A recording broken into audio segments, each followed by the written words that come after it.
Assalamualaikum warahmatullahi wabarakatuh. Perkenalkan, nama saya Reva Renata dengan NPM 104.21066.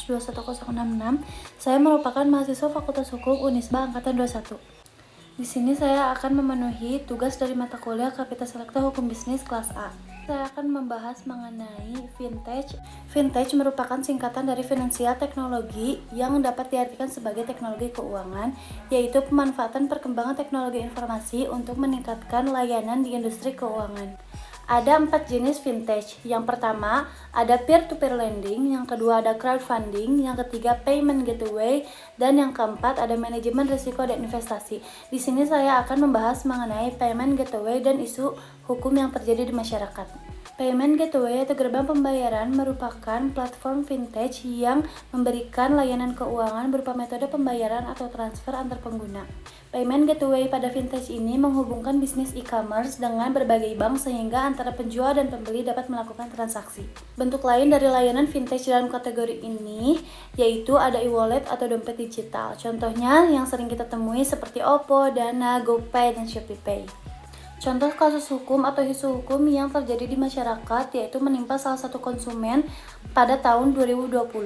Kronologinya yaitu salah satu konsumen ini ingin melakukan pembatalan pembelian satu unit MacBook dengan harga Rp9.135.000 dikarenakan salah beli produk. Namun, hingga saat ini dana tersebut masih belum kembali ke rekening ShopeePay-nya, sehingga dia melakukan laporan via chat ke pihak Shopee, namun dari pihak Shopee hanya diminta menunggu 1x24 jam.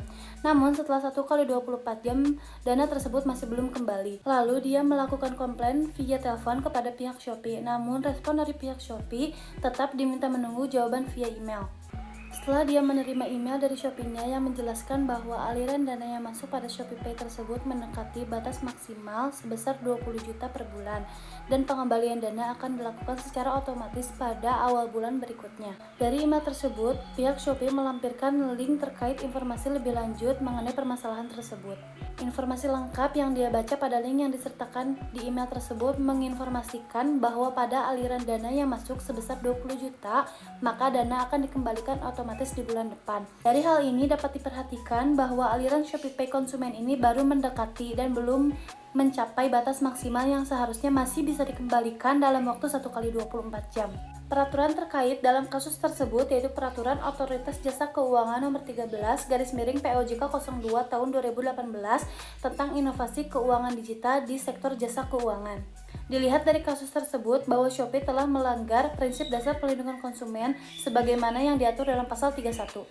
Yang dimana dalam kasus tersebut sudah jelas bahwa konsumen tidak diberikan pelayanan yang tuntas hingga kepada solusinya dan tidak ada tindak lanjut yang diberikan oleh pihak Shopee terkait permasalahan tersebut. Berapapun total kerugian yang dialami konsumen, seharusnya pihak Shopee bertanggung jawab penuh atas kelalaian yang dilakukan dalam melayani konsumen. Hal ini menjadi penilaian bagi konsumen lain terhadap pertanggungjawaban Shopee yang mempengaruhi hilangnya kepercayaan konsumen. Karena itu dapat berdampak pada penurunan loyalitas dan potensi penjualan di Shopee. Sekian dari saya, semoga bermanfaat dan mudah dimengerti. Wassalamualaikum warahmatullahi wabarakatuh.